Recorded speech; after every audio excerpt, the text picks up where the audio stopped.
welcome to Level Up IAS and welcome back to 10-minute series. Today, our topic for the video is Shankaracharya. Earlier, we also did a video on Ramanujacharya, and that time I promised that I'll be doing a video on Shankaracharya as well. So here we are. So let's begin. His early life. He was born in Kerala. To Shiv Guru and Arayamba. Okay. Shankaracharya, being a divine incarnation, grew up right from his childhood as a prodigy in every respect. He had powers. I'll tell you one story. In one legend, the young Shankaracharya visited a poor Brahmin household, as you can see in this image, where the woman of the house apologetically fed him an amla, because it was the only thing she could offer him because she did not have anything else. A grateful Shankaracharya composed the Kanakdhar Stotra. Kanakdhar Stotra. Following which there was rain of golden amlas, which brought prosperity to this household, and it shows the power this young Shankaracharya had. Okay, moving forward, his guru Gaudapadacharya. Now it is said that from the southern state of Kerala, the young Shankaracharya travelled 2000 kilometers on foot to the banks of river Narmada in the central plains of India to his guru Gaudapad. Okay, he stayed with his guru for 4 years, and under his teacher's compassionate guidance, the young Shankaracharya mastered all the Vedic scriptures. Okay. Now, as a result, at the age of 12, his guru deemed that Shankaracharya is now ready to write commentaries on major scriptural texts. As a result, by the time he reached age 16, he had composed all his writings. Okay, so let us see what all did he write. He wrote Brahma Sutra Bhashya. He wrote commentaries on 10 Mukhya Upanishads and Bhagavad Gita. He wrote Vivek Chudamani and he wrote Saundarya Lahari. See, these are some of the books which you should remember because it can be directly asked in your prelims exam. Among which of the following are written by Shankaracharya? They can give you these three and they can give you one book of Ramanujacharya. That way you should be able to find which book he has written. Okay, moving forward. His theory of Kevaladvaita. Now the essence of Advaita philosophy is given out by Shankara in his famous line Brahma Satyam Jagan Mithya Jivo Brahme No Para. What it means is Brahma Satyam, that is Brahma is real. Then Jagan Mithya, the world is unreal. Then it says Jivo Brahme No Para, that is there is no difference between Brahma and individual self. Okay, this is what his basic theory of Kevaladvaita. That is, we are also equal to Brahma. This is what he says. Now that for that he says Gyan Marg is the only means of liberation and no other means. To attain liberation, the only way that you can do is with your power of knowledge. And indirectly here, he did cut the roots of Bhakti. We will come to it later, but I'm just giving you the hint here that by stating that knowledge is the only path to attain liberation, he's actually going against what Bhakti preached. Okay? Now he also believed in the concept of Jivan Mukti. That is, anybody can be liberated while he is alive through knowledge.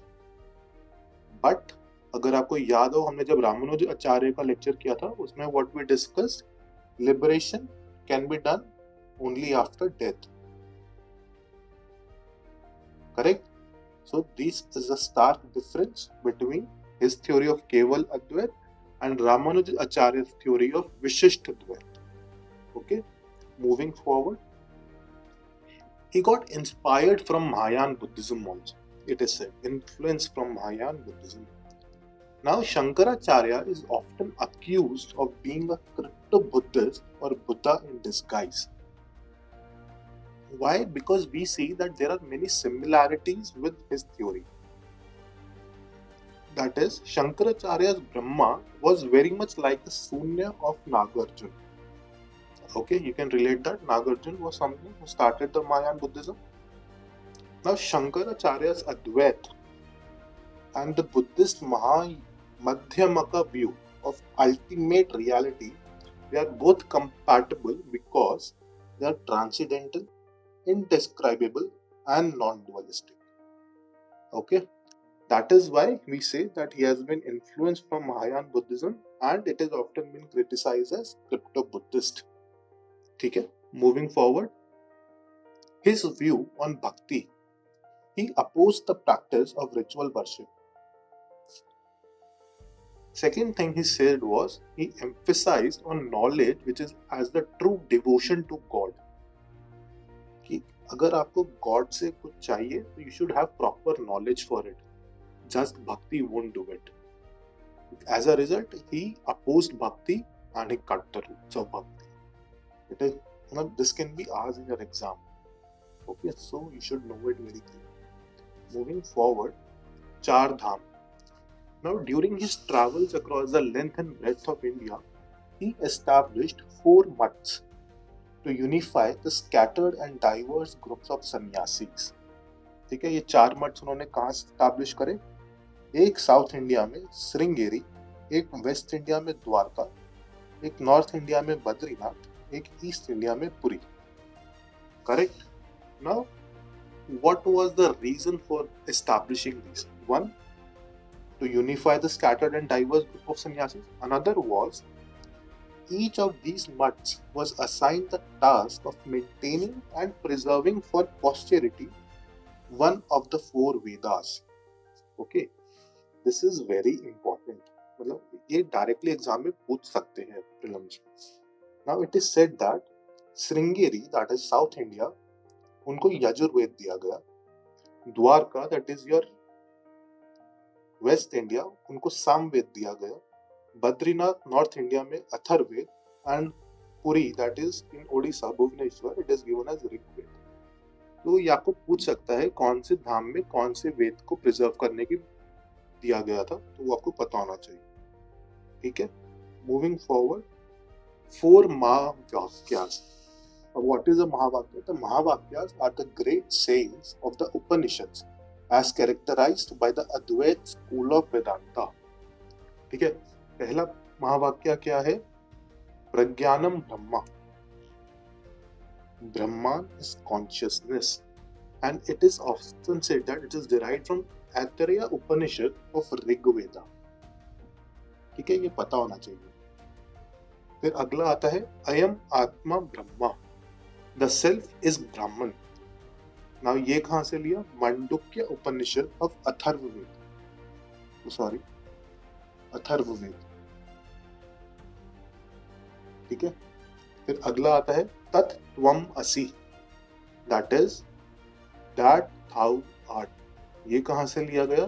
चांडोग्य Upanishad of Samaveda. प्रज्ञानम ब्रह्मा कहाँ से लिया था? ऋग्वेद से. ठीक है, फिर आता है अहम ब्रह्मा अस्मि, आई एम ब्राह्मण. ये कहां से लिया गया? यजुर्वेद.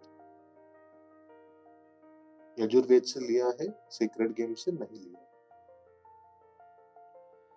ठीक है, Smarta tradition. The religious practice is based on the principle of Panchayatana puja. Now what is that? That is the worship of 5 gods, that is Shiva, Vishnu, Shakti, Surya and Ganesh. See, in this video I can see that you can ask many questions, prelims based actually, कि पंचयात्मा पूजा कौन से 5 gods पे, it can be one question. So there are some prefabs, make sure you all do that.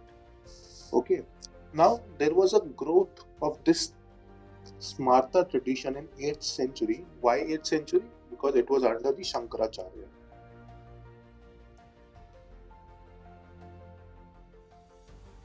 Okay.